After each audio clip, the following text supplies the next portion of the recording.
Hello बच्चों, आज हम पढ़ेंगे रियल नंबर्स का बहुत ही इम्पोर्टेंट टॉपिक है यूक्लिड डिवीजन लेमा के बारे में। तो चलिए स्टार्ट करते हैं।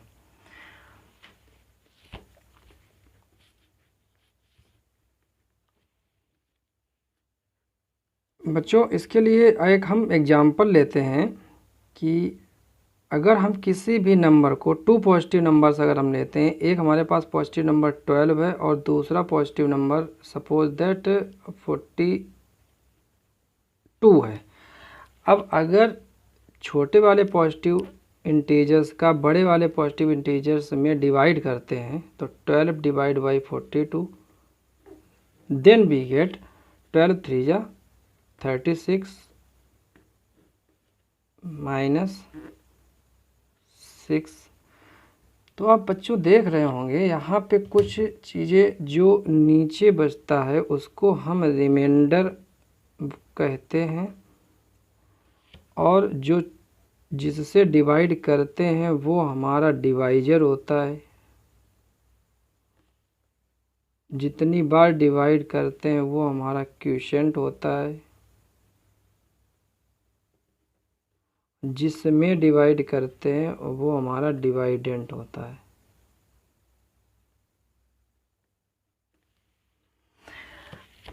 अब बेसिकली यूक्लिड डिवीजन लेमा के बारे में आप लोगों ने क्लास 7th में ही कुछ पढ़ लिया था। क्या पढ़ लिया था? कुछ वो पढ़ा था आपने कि आप लॉन्ग डिवीजन मेथड से एचसीएफ निकालते थे। एचसीएफ कैसे निकालते थे? जैसे उसका एक एग्जांपल लेते हैं हम। We take two integers like that 12 and 15। दो इंटीजर हमने कंसीडर कर लिए, एक 12 है और एक 15 है। यहाँ पे 12 इज लेस देन 15 है क्योंकि 12 जो है वो 15 से छोटा है, 12 15 से छोटा है। जो नंबर छोटा होगा उससे डिवाइड करेंगे हम बड़े वाले नंबर से। करते थे ऐसा, कुछ आपको याद आ रहा होगा। तो 12 बन जाए 12 माइनस 3। जो बेटा यहाँ पे रिमाइंडर होता था वो हमारा अगेन डिवाइजर हो जाता था, और यहाँ से जो जिस पहले वाला डिवाइजर होता था वो हमारा डिवाइडेंट हो जाता था। फिर 12 आ जाता था यहाँ पे, तो 3 4 जा 12। जो लास्ट वाला डिवाइजर होता था वही बच्चों हमारा क्या हो जाता था? एचसीएफ। ऐसा कुछ हम बहुत पहले से ही पढ़ चुके हैं। अब इस क्लास में हम क्या करेंगे कि यूक्लिड डिवीजन लेमा को हम स्टेप बाय स्टेप में सॉल्व करना सीखेंगे कि एचसीएफ कैसे निकालते हैं। अब दो चीज़ें हैं यहाँ पे, एक है एल्गोरिदम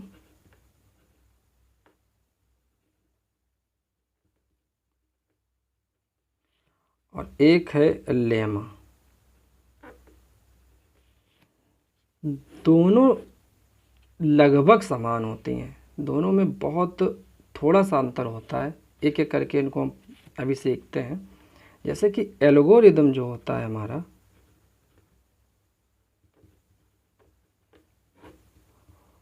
वो होता है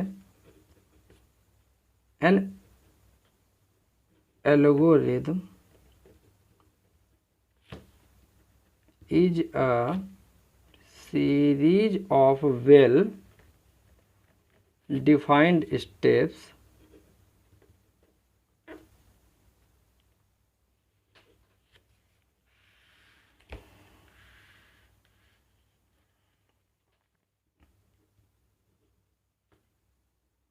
which gives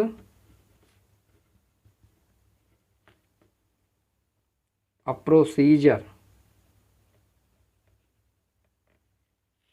for solving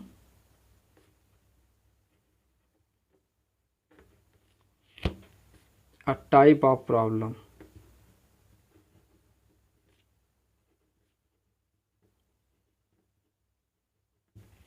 ये एल्गोरिदम होता है। बस इसमें एक दो वर्ड्स अगर आप पकड़ लेते हो तो आपको एल्गोरिदम समझ में आ जाएगा। क्या कह रहा है?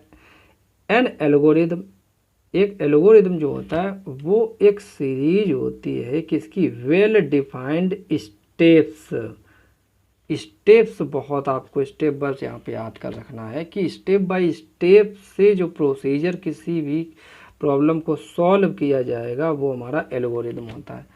अब इसका अगर एग्जांपल हम लें तो सपोज दैट हम 3 का डिवाइड करें 8 में, तो बच्चों इसकी स्टेप पहली क्या होगी? जब हम डिवाइड करेंगे तो 3 का टेबल पढ़ते हैं ना, कि 3 को किसी में ऐड करते हैं या सब्ट्रैक्ट करते हैं, कुछ नहीं करते हैं। इसका एक प्रोसीजर ये है कि पहली स्टेप ये होगी कि 3 का इसमें डिवाइड करने के लिए 3 का ऐसा टेबल पढ़ना है, हमें रीड करना है कि 8 से मोर देन नहीं होना चाहिए। तो 3 2 जा 6, ये पहली स्टेप हो गई हमारी, ये स्टेप फर्स्ट हो गई।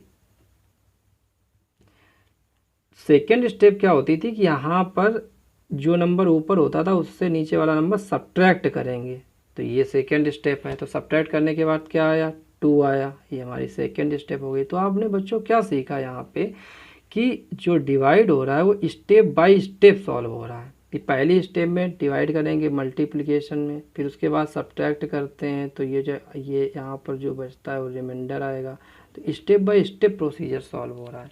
अब दूसरा हमारा पॉइंट है यहाँ पर लेमा।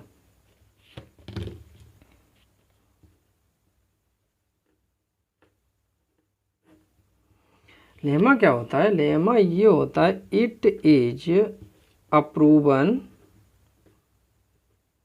स्टेटमेंट्स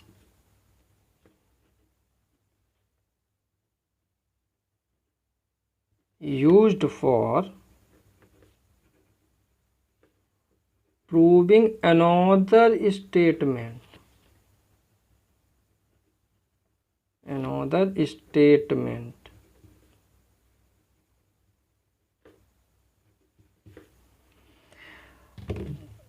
बहुत सिंपल डेफिनेशन है। कह रहा है यह एक पहले से ही सिद्ध किया हुआ स्टेटमेंट होगा जो कि यूज किया जाएगा कहाँ पे? प्रूव करने में दूसरे स्टेटमेंट को। यही यूक्लिड डिवीजन लेमा को इसमें पढ़ते हैं हम। चलिए अब देखते हैं यूक्लिड डिवीजन लेमा क्या होता है हमारा। तो स्टार्ट करते हैं यूक्लिड डिवीजन लेमा।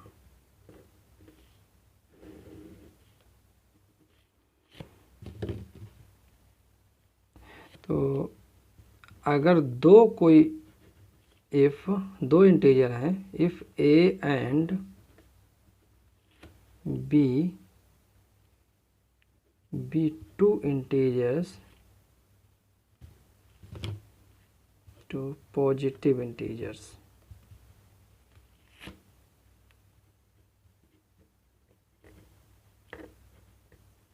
जहाँ पे सच दैट ए बड़ा है बी से, तब क्या होगा? देन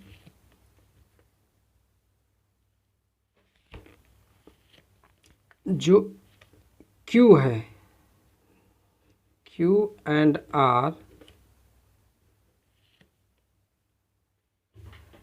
एग्जिस्ट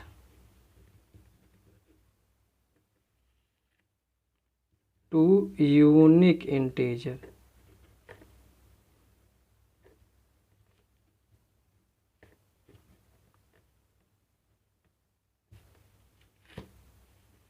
such that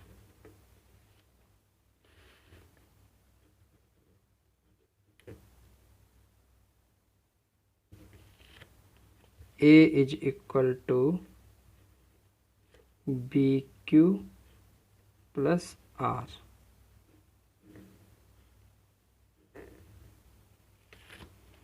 जहाँ पे R जो होगा वो या तो 0 से बड़ा होगा या 0 के बराबर होगा, बट B से हमेशा छोटा होगा। बस वेयर आप समझते हैं ये स्टेटमेंट है कि यूक्लिड डिवीजन लेमा क्या कहती है कि अगर कोई दो पॉजिटिव इंटीजर है, एक हमारा ए और बी, हमने दो पॉजिटिव इंटीजर लिए और such that is A is greater than B, यहाँ पे ए बड़ा है बी से, then Q and R exist two unique integers, इसमें दो यूनिक इंटीजर एग्जिस्ट करते हों, क्यू क्यूशेंट आर रिमाइंडर, तो जो ए होगा वो बी क्यू प्लस आर के बराबर होगा। ये बेसिकली आपने क्लास 7th में पढ़ रखा है पहले से ही ये फार्मूला। अब ये क्या होता है देखो, अभी हम आपको समझाते हैं, अभी आपको याद आ जाएगा कैसे। यहाँ पे अभी हम ऊपर भी बता चुके हैं, डिवाइजर से डिवाइड करते थे और ये हमारा होता था डिवाइडेंड और ये हमारा होता था क्यूशेंट, और यहाँ पे जो कुछ भी आता था वो सब्ट्रैक्ट करने के बाद जो नीचे बचता था वो हमारा होता था रिमाइंडर।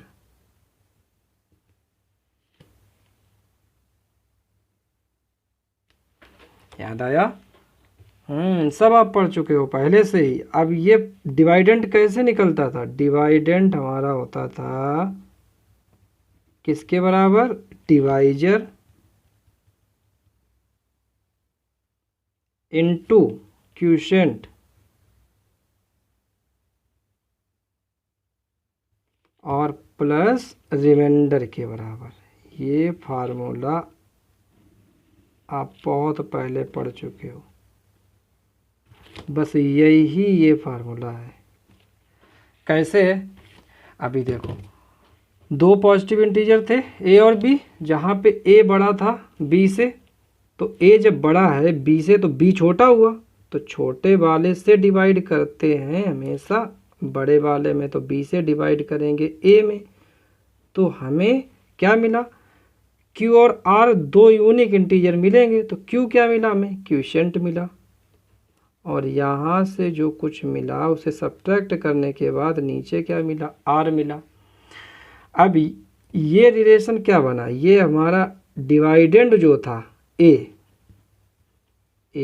ये फार्मूला लगाया बराबर, डिवाइजर हमारा बी था, डिवाइजर की जगह पर बी का पुट किया, इनटू क्यूशेंट हमारा क्यू है, क्यू लिख दिया, प्लस रिमाइंडर हमारा आर है। जैसा कि आपने देखा होगा बच्चों, ये रिलेशन इससे मिल रहा, पूरा मिला। तो ये रिलेशन पहले से ही आप पढ़ चुके हैं। प्यारे बच्चों, जैसा कि आपको यूक्लिड डिवीजन लेमा का ये रिलेशन तो आई होप समझ में आ गया होगा कि ये रिलेशन कैसे बना।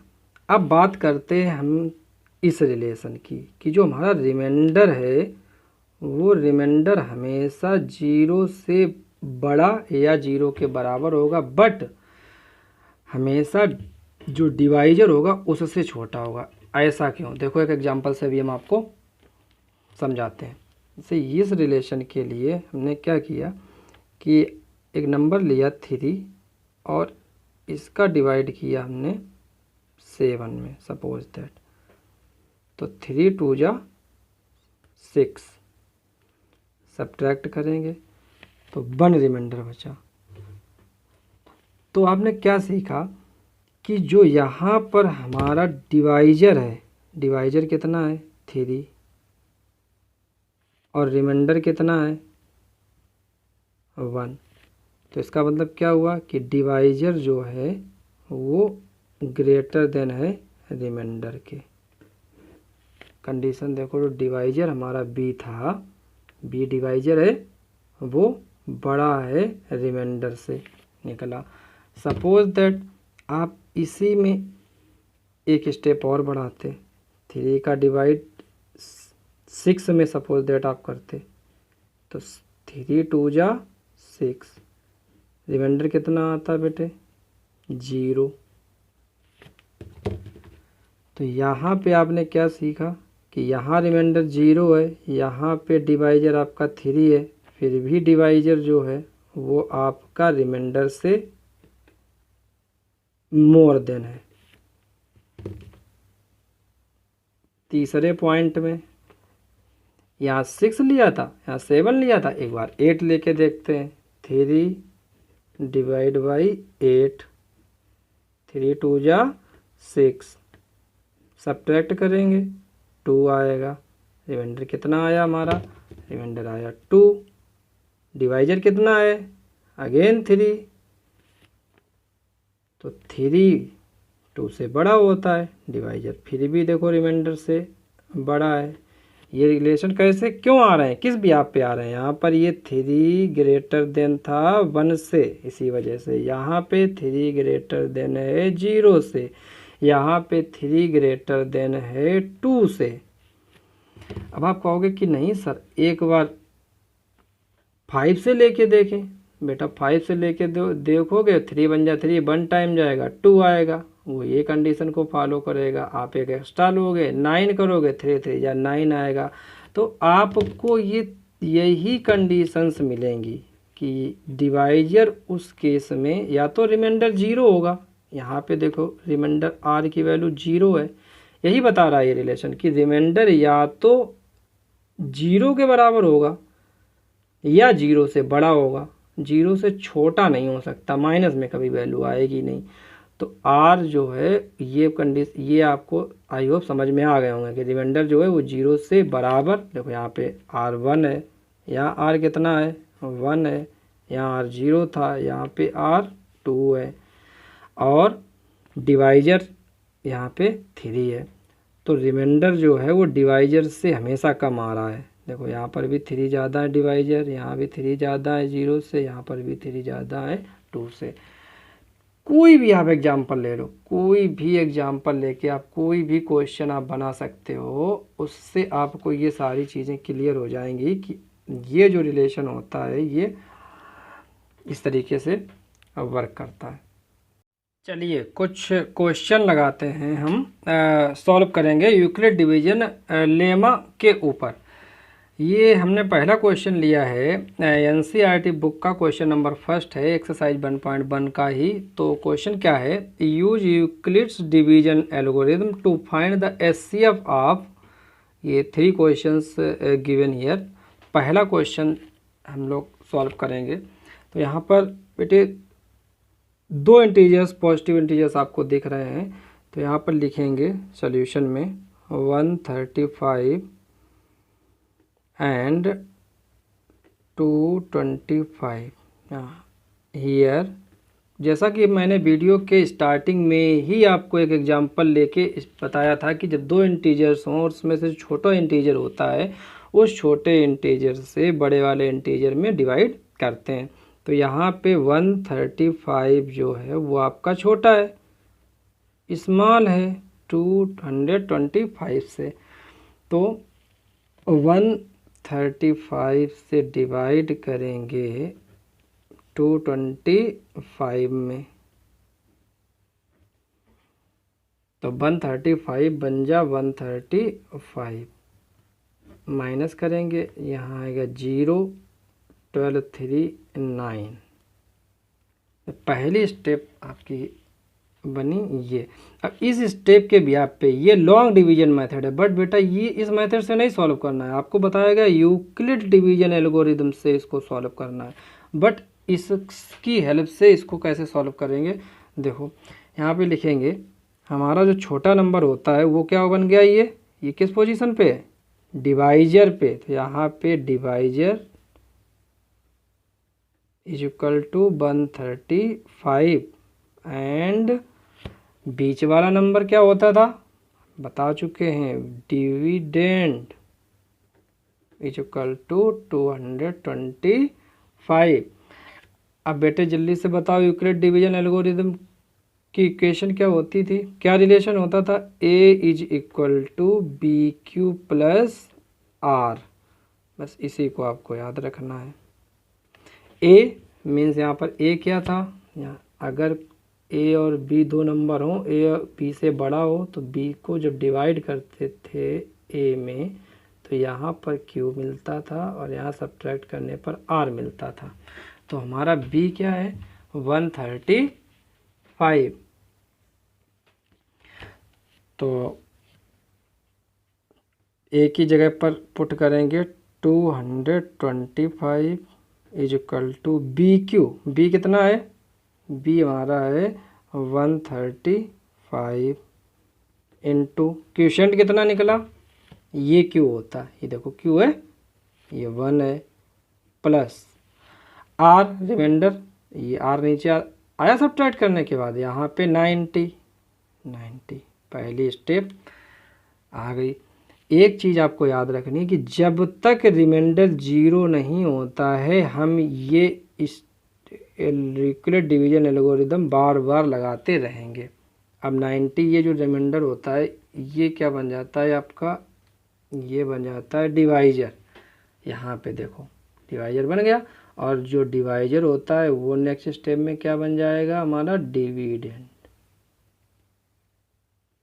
तो 90 का टेबल ऐसा रीड करो, 90 बन जा 90, तो 545 आया। अब इस स्टेप के भी आप पे बेटा यहाँ पे बना दो, यहाँ पे एक लाइन लिखनी पड़ेगी, बिल्कुल एग्जाम में आपको बिल्कुल ऐसे ही लगाना है। Here R does not equal to 0, इतना लिखना है। यहाँ पे रिमाइंडर 0 नहीं है, तो रिमाइंडर 0 नहीं है तो फिर क्या करेंगे? फिर ये प्रोसीजर आपका डिवाइडेंड कितना हो गया? 135, यहाँ पे डिवाइडेंड 135 है, तो यहाँ लिखेंगे 135। यहाँ पे डिवाइजर कितना है?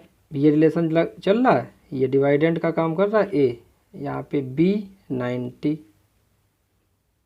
इंटू 90 का टेबल कितनी बार रीड किया था? 1 टाइम, प्लस रिमाइंडर कितना है? रिमाइंडर है आपका 45। अब फिर आप देख रहे होंगे फिर भी रिमाइंडर 0 नहीं हुआ, यहाँ पर लिखेंगे ये R does not equal to 0, फिर डिवाइड करेंगे। अब आर आपका डिवाइजर हो जाएगा, 90 अगेन आपका हो जाएगा डिविडेंड, 45 टू जा 90। अब रिमाइंडर देखो पूरा पूरा 0 हो गया। तो यहाँ पे जो हमारा डिविडेंड है वो है 90 और डिवाइजर है वो है 45 इंटू क्वोशिएंट है 2, तो यहाँ पर 2 प्लस रिमाइंडर देखो कुछ नहीं है 0।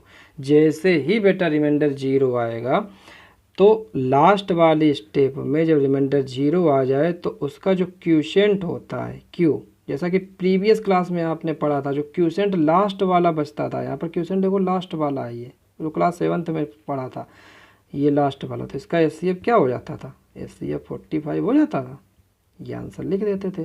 लेकिन यहाँ पे जो क्वोशिएंट आपका रहेगा लास्ट वाला, तो आंसर लिख देंगे एचसीएफ ऑफ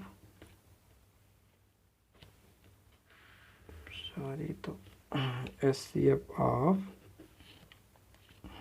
135 एंड 225 इज 45। बस ये हमारा आंसर हो गया। आई होप आप सब लोगों को अच्छे से समझ में आ गया होगा। एक और इसका एक क्वेश्चन हम बता देते हैं, जैसे कि सपोज दैट सेकंड क्वेश्चन है, सेकंड क्वेश्चन। तो सेकंड क्वेश्चन में क्या है, अब आप लोगों को अगर ये कॉन्सेप्ट अच्छे से समझ में आ गया, अब ये क्वेश्चन आप बहुत आसानी से समझ सकते हैं। 196 एंड 38,220, तो यहाँ पे क्या लिखेंगे? हियर जो बड़ा नंबर है कौन सा है? 38,220 इज ग्रेटर देन 196, तो छोटे नंबर से डिवाइड करेंगे, तो 196 से डिवाइड करेंगे 38,220 में, तो 196 बन जा 196। तो ये जब सब्ट्रैक्ट करेंगे तो ये 6 इधर 8 और इधर 1 बचेगा रिमाइंडर। अब ये कैरी लेंगे 2,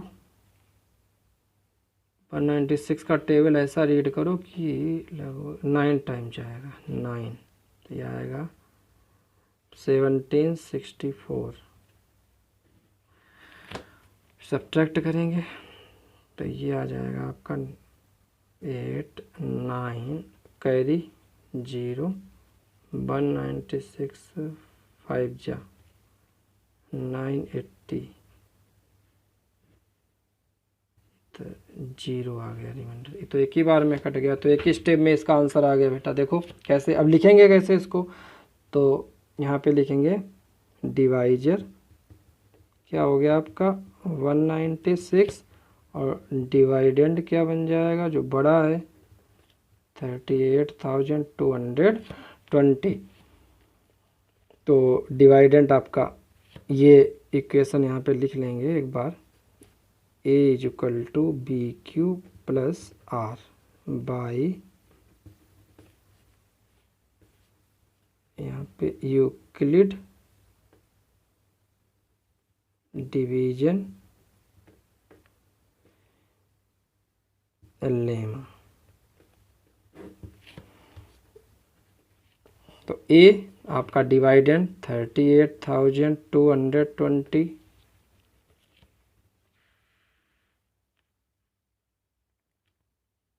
उसके बाद is equal to B Q, B आपका क्या था 196 इंटू क्यू 195 प्लस रिमाइंडर पहली बार में ही 0 आ गया। हमने आपको बताया था कि जैसे ही रिमाइंडर 0 आता है स्टेप वहीं पे लास्ट स्टेप हो जाएगी, और हमारा जो लास्ट वाला डिवाइजर होगा वही हमारा एचसीएफ होगा। तो लास्ट वाला डिवाइजर 196 है, यहाँ पे लिखेंगे हेंस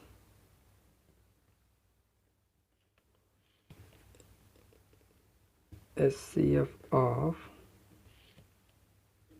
196 and is 196